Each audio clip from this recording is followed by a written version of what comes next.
വിദേശ ശക്തികൾക്ക് താവളമൊരുക്കുന്ന രാജ്യങ്ങൾ ഗുരുതര പ്രത്യാഘാതങ്ങൾ നേരിടേണ്ടി വരുമെന്ന മുന്നറിയിപ്പുമായി ഇറാൻ. ബൾഗേറിയയിലെ ബെസ്മർ എയർബേസിൽ താൽക്കാലികമായി US സൈനിക വിമാനങ്ങൾ വിന്യസിക്കാൻ അനുമതി നൽകിയ നടപടി പുനഃപരിശോധിക്കണമെന്ന് ഇറാൻ വിദേശകാര്യമന്ത്രി അബ്ബാസ് അരാഗ്ചി ആവശ്യപ്പെട്ടു. ബൾഗേറിയൻ, സൈപ്രസ് വിദേശകാര്യമന്ത്രിമാരുമായി നടത്തിയ ഫോൺ സംഭാഷണങ്ങളിലാണ് ഇറാൻ തങ്ങളുടെ ശക്തമായ എതിർപ്പും പ്രതിഷേധവും അറിയിച്ചത്. ബൾഗേറിയൻ വിദേശകാര്യമന്ത്രി വെലിസ്ലാവ പെട്രോവ ചാമോവയുമായി അരാഗ്ചി നടത്തിയ ചർച്ചയിലാണ് ഇറാന്റെ അതൃപ്തി വ്യക്തമാക്കിയത്. വ്യോമസേനാ താവളത്തിൽ US സൈനിക വിമാനങ്ങൾക്ക് ഇടം നൽകുന്നത് ഇറാന് നേരെ നടക്കുന്ന ആക്രമണങ്ങൾക്ക് വഴിയൊരുക്കുന്നതിന് തുല്യമാണെന്ന് അരാഗ്ചി ചൂണ്ടിക്കാട്ടി. ഇരു രാജ്യങ്ങളും തമ്മിൽ നിലനിൽക്കുന്ന പരമ്പരാഗത സൗഹൃദ ബന്ധത്തിന് വിരുദ്ധമായ ഈ നീക്കം അംഗീകരിക്കാൻ കഴിയില്ല എന്നും അദ്ദേഹം കൂട്ടിച്ചേർത്തു. ബെസ്മർ എയർബേസിൽ 8 US KC-135 ടാങ്കർ വിമാനങ്ങൾക്കും 250 ഉദ്യോഗസ്ഥർക്കും വിന്യാസാനുമതി നൽകാൻ ബൾഗേറിയൻ പാർലമെന്റ് കഴിഞ്ഞ ആഴ്ച തീരുമാനിച്ചിരുന്നു. എന്നാൽ ആക്രമണ സ്വഭാവമുള്ള ആയുധങ്ങളൊന്നും ഇവിടെ ഉണ്ടാകില്ല എന്നും ഈ നീക്കം ബൾഗേറിയയെ നേരിട്ട് യുദ്ധത്തിന്റെ ഭാഗമാക്കില്ല എന്നുമാണ്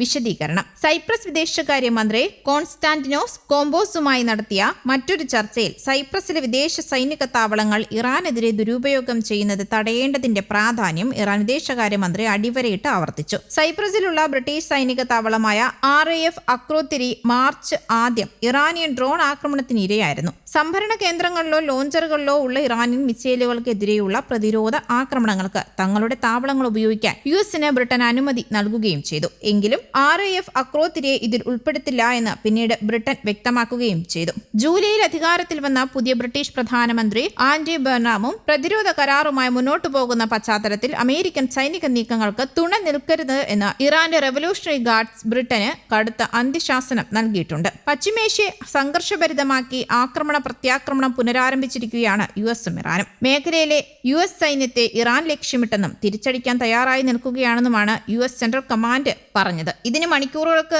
അകം ആക്രമണം ഉണ്ടാവുകയും ചെയ്തു. ബുധനാഴ്ച രാവിലെ ജോർദാനിലെ US താവളം ലക്ഷ്യമിട്ട് ഇറാൻ ആക്രമണം നടത്തുകയും ഇറാഖിലെ ഇറാൻ അനുകൂല സായുധ സംഘങ്ങൾക്കു നേരെ US-ഉം സൗദിയും സംയുക്ത ആക്രമണം നടത്തുകയും ചെയ്തതോടെ മേഖല വീണ്ടും സംഘർഷ ചൂടിലേക്ക് മാറുകയായിരുന്നു. ഇറാഖിൽ 20 പേരാണ് കൊല്ലപ്പെട്ടത്. പിന്നാലെ ഇറാനിൽ US ബോംബിട്ടതോടെ മേഖല വീണ്ടും സമ്പൂർണ്ണ യുദ്ധഭീതിയിലുമായി. മിസൈൽ, ഡ്രോൺ കേന്ദ്രങ്ങൾ, തീരദേശ റഡാർ നിരീക്ഷണ കേന്ദ്രങ്ങൾ തുടങ്ങി ഇസ്ലാമിക് റവല്യൂഷണറി ഗാർഡിന്റെ ഡസനോളം കേന്ദ്രങ്ങൾ വ്യാഴാഴ്ച ആക്രമിച്ചെന്ന് സെൻകോം പറഞ്ഞു. ഹോമസ് കടലിടുക്ക് തീരത്തെ ഖുശം ദ്വീപിലുണ്ടായ US ആക്രമണത്തിൽ 3 പേർ കൊല്ലപ്പെട്ടു. വ്യാഴാഴ്ചയും ജോർദാനിലേക്ക് ഇറാനിയൻ മിസൈലുകൾ എത്തി. 5 എണ്ണം ജോർദാൻ സൈന്യം വെടിവെച്ചിട്ടു. കുവൈറ്റിന്റെ വടക്കൻ മേഖലയിൽ ചൈനീസ് കമ്പനിയുടെ സ്ഥാപനത്തിന് നേരെയുണ്ടായ ഇറാൻ ആക്രമണത്തിൽ ഒരാൾ കൊല്ലപ്പെട്ടു. ജോർദാൻ ആക്രമണത്തിന് മറുപടിയായി ഇറാന് കനത്ത പ്രഹരം നൽകുമെന്ന് US പ്രസിഡന്റ് ഡൊണാൾഡ് ട്രംപ് പറഞ്ഞിരുന്നു.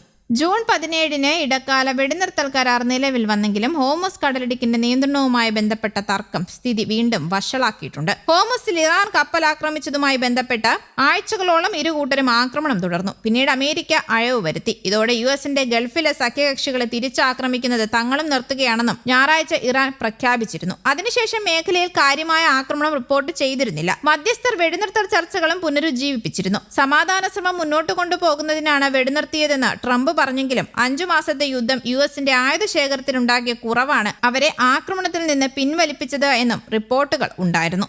News desk, Kerala Kaumudi.